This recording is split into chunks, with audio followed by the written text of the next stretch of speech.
Hello, everyone. This is now episode 13 of The Cure for Unjust Anger by John Downham. We have just a couple or a few more after this to do, and right now we're in the middle of working on the section of subduing anger by laboring for patience. And we've considered the providence of God, we've considered our own sins, we've considered the examples, the patient examples of others, and now we'll consider two others. Consider how to abstain from too much busyness and abstain from contentious controversy.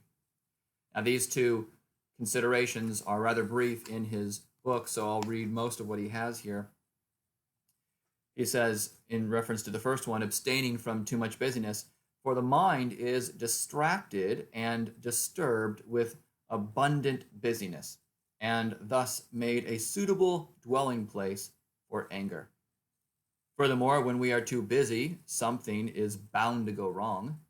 When too many irons are in the fire, some of them will burn and inflame the mind to anger.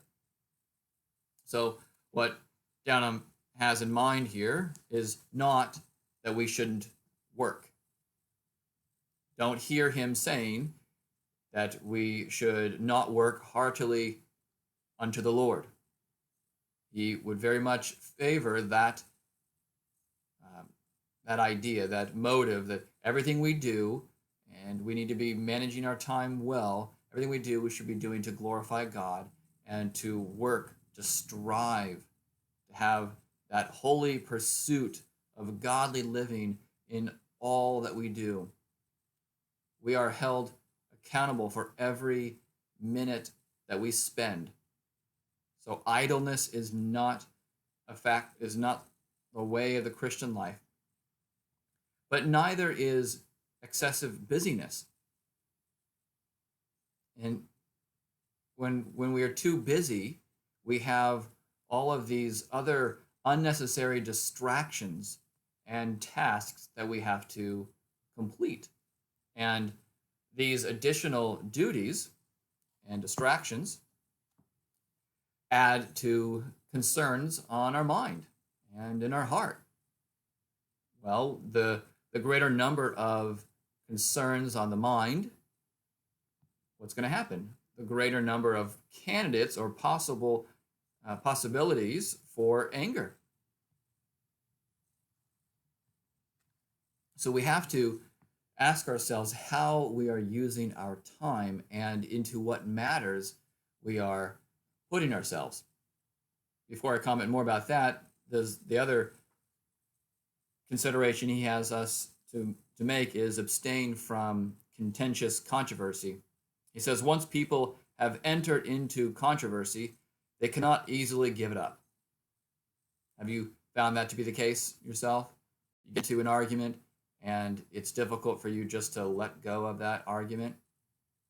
He says, for they think that it will make them look bad if they are forced to yield, even if they are yielding to the truth. Does that resonate with you? Sometimes in an argument, you know that your wife is right. You know that your husband is right. You know that your kids have seen the matter more clearly than you have. But you don't want to give it up. You're too stubborn. You're digging your heels all the more because of sinful anger. He says, people naturally desire to bring others to their opinions, right? If we think that what we think is true, then we want other people to believe it as well. And therefore, they will use great earnestness to persuade others, often even bursting into anger and fury when they fail. It's because we have the misguided desire, we desire it excessively. We want the person to know it, and we try to control their beliefs by manipulating them or just by being angry that they don't believe what you believe. They don't see the matter as you apparently so clearly see it. So we need to pick our battles. We need to seek to persuade others in godly ways with gentleness and patience. And we shouldn't enter into unnecessary controversy. Now, Downham doesn't offer any biblical texts to support these two considerations, but as I was thinking about them, just a few came to mind, both from Paul's letters to the Thessalonians.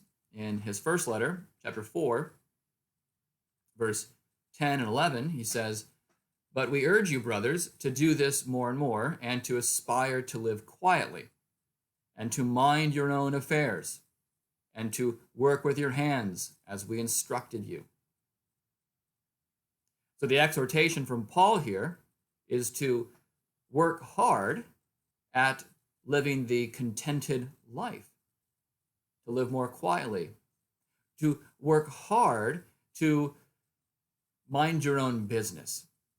Now, what he's not saying that you should have no care or regard for other people, but what he is saying is you shouldn't meddle. In fact, he says something very similar in 2 Thessalonians 3:11. And Paul says something, there's a parallel in 1 Timothy 5:13 as well, which I won't read. But in 2 Thessalonians 3:11, he says, "For we hear that some among you walk in idleness, not busy at work, but busy bodies." So we are to be busy at work in matters that concern us, the affairs of the home and in our workplace and the relevant matters at church and in our other relationships. We are to concern ourselves with those issues. He says, but you guys are being busybodies. Now, this word busybodies is not used more than a couple times in one form or another in the New Testament. And even outside the New Testament, it's not used more than a couple times as well. Well, the word refers to someone who is a meddler, someone who is excessively curious, someone who is intrusive in matters that do not concern that person. There's another example of that in the Shepherd of Hermas. This is either a late 1st century or early 2nd century document, which some early Christians viewed actually as scripture. But it's not. But it is instructive when read wisely. But in this section, in Shepherd of Hermas, the 9th parable, there's this instruction given, and he was just given a vision. Hermas was given a vision, and here it goes. It says, not the vision, but here's what comes after. The shepherd said to me, "Why are you debating with yourself and becoming perplexed and troubling yourself? Do not attempt as though you were intelligent to understand things you cannot comprehend, but ask the Lord that you may receive the intelligence to understand them. You are not able to see things behind you, but you do see what is in front of you. Let what you cannot see alone, and do not trouble yourself about it, but master those things that you do see, and do not concern yourself about the rest." So there's that exhortation for him to focus his mind on things that matter. And so both of these considerations, abstaining from too much busyness and abstaining from contentious controversy, are met with putting on. Those are things we're putting off. We're putting off too much busyness. We're putting off contentious controversy. We're not entering into idle talk and unnecessary arguments.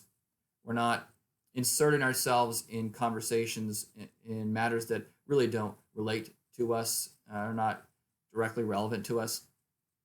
We're putting those off, and instead we are filling our minds, we're putting on in our minds thoughts that are holy pursuits, things that truly matter, things that are heavenly, excellent thoughts. We're filling our lives, not just our thought life, but our actions. We are filling all that we do with what we think is the best way of glorifying God. So we search the scriptures and we see how we can, as husbands and wives and children and pastors and elders and churchmen and workers and all these categories of people, we are considering what God says is our duty, and then we are using our time wisely, filling up our time, our thoughts, our behaviors, our attitudes, our motives with what is Godward. And we realize that when we do that, we will have shed unnecessary matters that really don't concern us. And if we do that, then we will save ourselves unnecessary and sinful anger.